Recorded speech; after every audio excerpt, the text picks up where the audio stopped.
first year, semester second, labor and industrial law.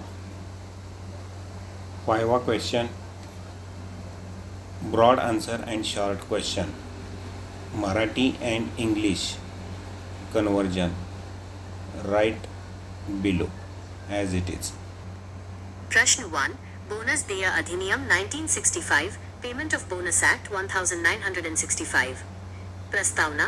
Bonus देय अधिनियम 1965 हा भारतातील एक महत्त्वाचा सामाजिक कल्याणकारी कायदा आहे. आस्थापनेच्या नफ्यात कर्मचाऱ्यांना वाटा मिळावा हे सुनिश्चित करण्यासाठी हा कायदा लागू करण्यात आला. याचे उद्दिष्ट औद्योगिक सुसंवाद राखणे आणि नफा किंवा उत्पादकतेवर आधारित वैधानिक बोनस देऊन कामगारांचे राहणीमान सुधारणे हे आहे. 2. कायद्याची उद्दिष्टे. मुख्य उद्दिष्टे खालीलप्रमाणे आहेत.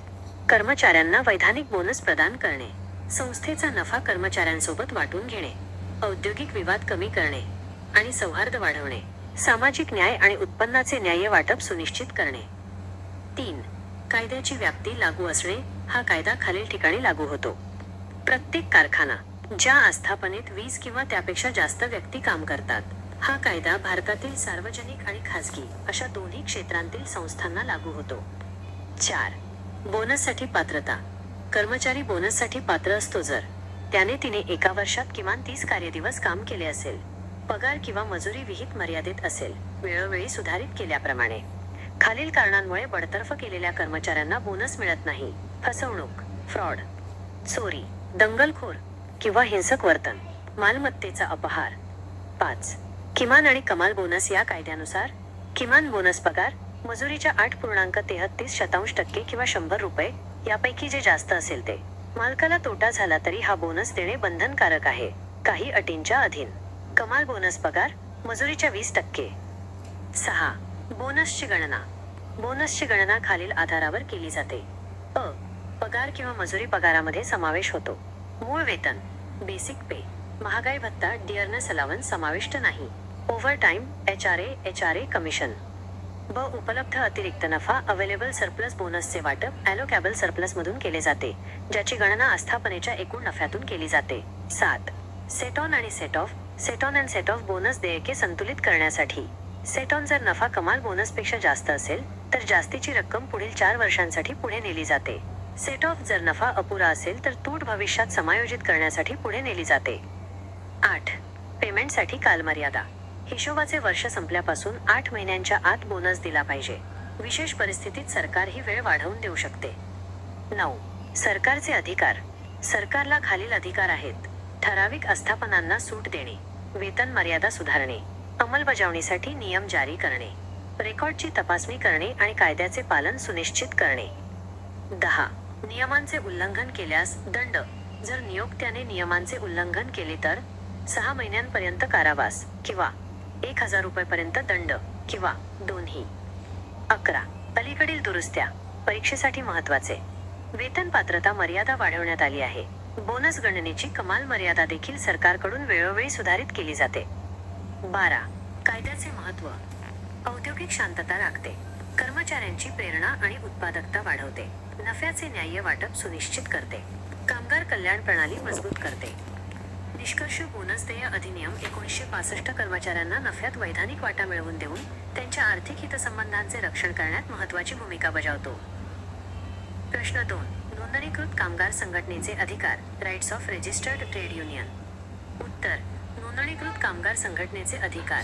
कामगार संघटना अधिनियम 1926 अंतर्गत नोंदणीकृत कामगार संघटनेला कामगारांच्या हिताचे रक्षण करण्यासाठी आणि प्रभावीपणे कार्य करण्यासाठी काही कायदेशीर अधिकार आणि विशेषाधिकार दिले जातात. नोंदणीकृत कामगार संघटनेचे मुख्य अधिकार. कायदेशीर दर्जा. स्वतंत्र कायदेशीर अस्तित्व.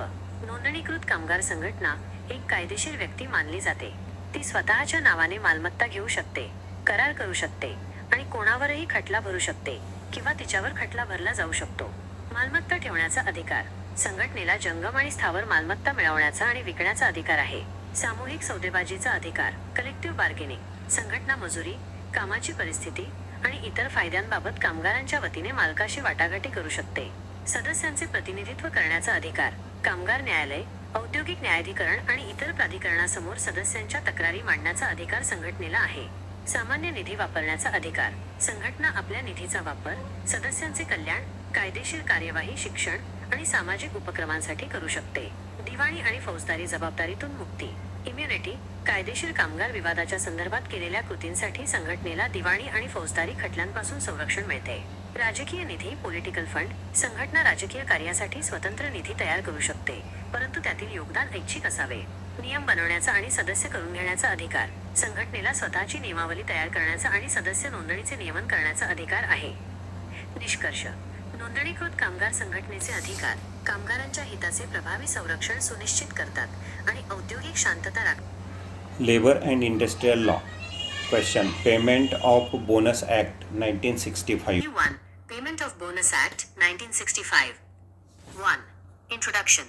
The Payment of Bonus Act 1965 is an important social welfare legislation in India enacted to ensure that employees receive a share in the profits of an establishment. It aims to maintain industrial harmony and improve the living standards of workers by providing statutory bonus based on profits or productivity. 2. Objectives of the Act. The main objectives are to provide statutory bonus to employees, to share profits of the organization with employees, to reduce industrial disputes and promote harmony, to ensure social justice and fair distribution of income. 3. Applicability of the Act. The Act applies to every factory and every establishment employing 20 or more persons. The Act applies to both public and private sector organizations in India. 4. Eligibility for bonus. An employee is entitled to bonus if he/she has worked for at least 30 working days in a year. Salary or wage is within the prescribed limit, as amended from time to time. Disqualified employees include those dismissed for fraud, theft, riotous or violent behavior, misappropriation of property. 5. Minimum and maximum bonus. The Act provides minimum bonus 8.33% of salary wages or 100 rupees, whichever is higher. Payable even if the employer suffers losses, subject to certain conditions. Maximum bonus 20% of salary's wages. 6. Calculation of bonus. Bonus is calculated based on A. Salary or wages. Salary includes basic pay, dearness allowance, excludes overtime, HRA. Commission. B. Available surplus. Bonus is paid from the allocable surplus, which is calculated from the gross profits of the establishment. 7. Set on and set off. To balance bonus payments over years. Set on.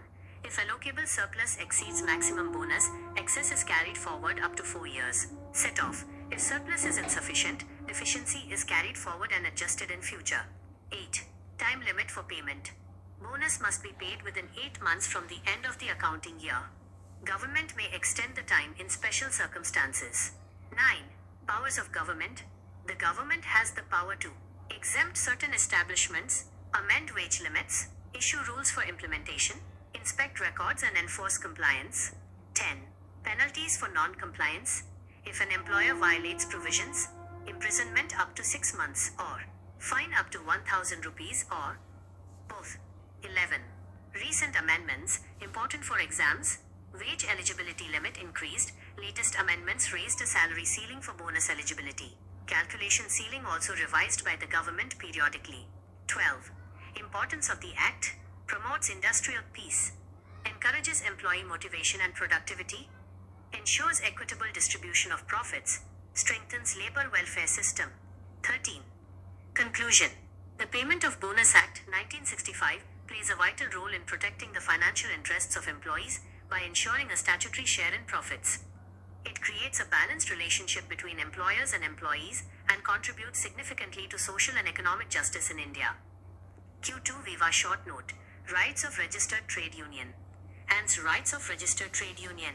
Under the Trade Unions Act 1926, a registered trade union is granted certain legal rights and privileges to protect the interests of workers and to function effectively.